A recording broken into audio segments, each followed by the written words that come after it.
Hello everybody, welcome back to our official YouTube channel of Adda 24/7. This is me दीक्षा पांडे और आज की इस video में हम बात करने वाले हैं एक इम्पॉर्टेंट क्वेश्चन ऑफ लॉ की जो कि रिलेटेड है सेक्शन 125 ऑफ CRPC से। देखिए, मेंटेनेंस की जब बात आती है तो एक मैरिड विमेन एक मैरिड हस्बैंड से, जो कि उसका लॉफुल हस्बैंड है, उससे वो मेंटेनेंस क्लेम कर सकती है। ये बात हम सभी को पता है।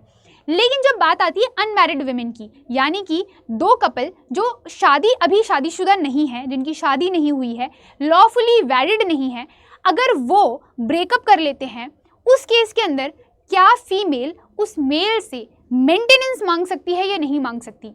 ये जो पूरा मैटर है वो सुप्रीम कोर्ट के अभी सामने है। सुप्रीम कोर्ट अब इस मैटर के ऊपर क्या कह रहा है, इस चीज़ को आज हम डिस्कस करने वाले हैं। चलिए तो स्टार्ट करते हैं। उससे पहले आप सभी लोगों के लिए इंपॉर्टेंट अपडेट है कि अगर आप क्लैट 2027 की तैयारी कर रहे हैं तो आपके लिए चैंपियंस बैच अड्डा 24/7 ने ऑफिशियली लॉन्च कर दिया है। ये बैच आपको पूरी की पूरी गाइड वे में तैयारी करवाने वाला है, जिसके अंदर आपको लाइव इंटरैक्टिव सेशंस मिलेंगे, मॉक टेस्ट मिलेंगे, स्टडी मटेरियल मिलेगा, डाउट क्लियरिंग सेशंस होने वाले हैं, आपके पर्सनल मेंटोरशिप सेशंस होंगे और आप यहाँ पर डाउट क्लियरिंग के लिए जो हमारी ऑफलाइन डेस्क है उसको भी अप्रोच कर सकते हैं।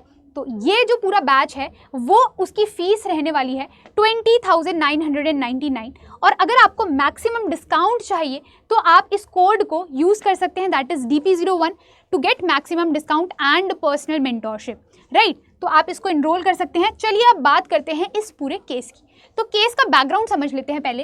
एक बंदा होता है और एक बंदी होती है, यानी कि एक गर्लफ्रेंड होता है और एक गर्लफ्रेंड होती है और एक बॉयफ्रेंड होता है, ठीक है। इन दोनों के बीच में लंबे समय से रिलेशनशिप चल रहा है, बहुत टाइम से एक दूसरे के साथ रह रहे हैं, लिव इन में रह रहे हैं, ठीक है। अब इनके बीच में हो जाता है ब्रेकअप।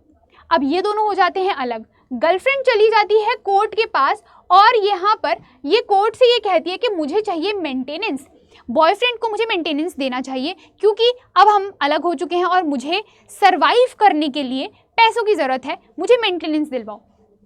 तो जब ये मैटर केरला हाई कोर्ट के पास जाता है तो केरला हाई कोर्ट इस मैटर को अपहेल्ड करते हुए ये कहता है कि विमेन का ये राइट है कि वो मेंटेनेंस ले सकती है even if she is unmarried, यानी कि अगर आप लिव इन रिलेशनशिप में भी रह रहे हो तो भी विमेन के पास ये राइट है कि वो मेंटेनेंस क्लेम कर सकती है।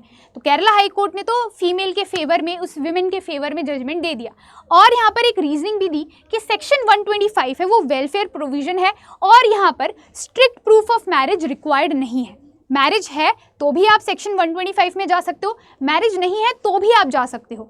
और उसके बाद यहाँ पर यह भी बोला कि अगर कपल बहुत लंबे समय से रह रहे हैं, देखिए ऐसा नहीं होगा कि 5 महीने रहे, 6 महीने रहे, साल भर रहे और यहाँ पर आप मेंटेनेंस क्लेम कर लोगे, तो यहाँ पर तो पूरा जो लेजिस्लेशन का इंटेंट है वो आप उस मैंडेट को ही पूरा डिफीट कर दोगे। यहाँ पर बात की गई है लॉन्ग टर्म रिलेशनशिप की, यानी कि आप बहुत टाइम से साथ में रह रहे हो, as a husband and wife ही रह रहे हो, बट आपकी शादी नहीं हुई है, तो प्रिजम्पशन मैरिज के फेवर में जाएगा और माना जाएगा as in you are a married couple और आपको यहाँ पर मेंटेनेंस दिया जाएगा, करेक्ट। तो ये तो केरला हाई कोर्ट की रीजनिंग थी। अब हम बात करते हैं सुप्रीम कोर्ट की। देखिए, जो बॉयफ्रेंड था जिसको मेंटेनेंस देना पड़ा, देने की बात रखी गई, केरला हाई कोर्ट ने ऑर्डर दे दिया और ये कहा कि उस इंसान को अपनी गर्लफ्रेंड को मेंटेनेंस देना पड़ेगा। तो वो चला जाता है सुप्रीम कोर्ट में और जहाँ पर वो अपील फाइल कर देता है। अपील में वो ये कहता है कि क्योंकि हमारी शादी नहीं हुई है और हम शादीशुदा नहीं हैं तो यहाँ पर मैं मेंटेनेंस क्यों दूंगा, ये तो बेवकूफ़ी वाली बात है।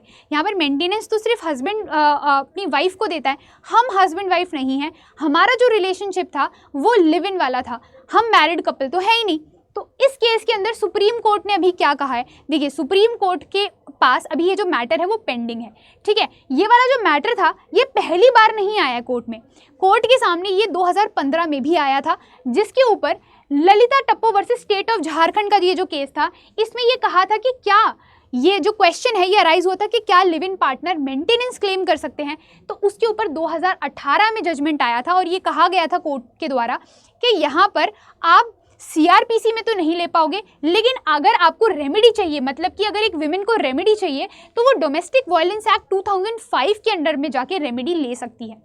तो मेंटेनेंस आपको 125 में नहीं मिलेगा लेकिन डोमेस्टिक वायलेंस एक्ट के अंदर मिल जाएगा।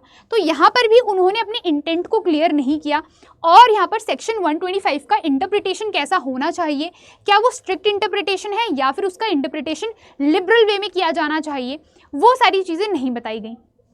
अब ये मैटर वापस से सुप्रीम कोर्ट के सामने आ गया है।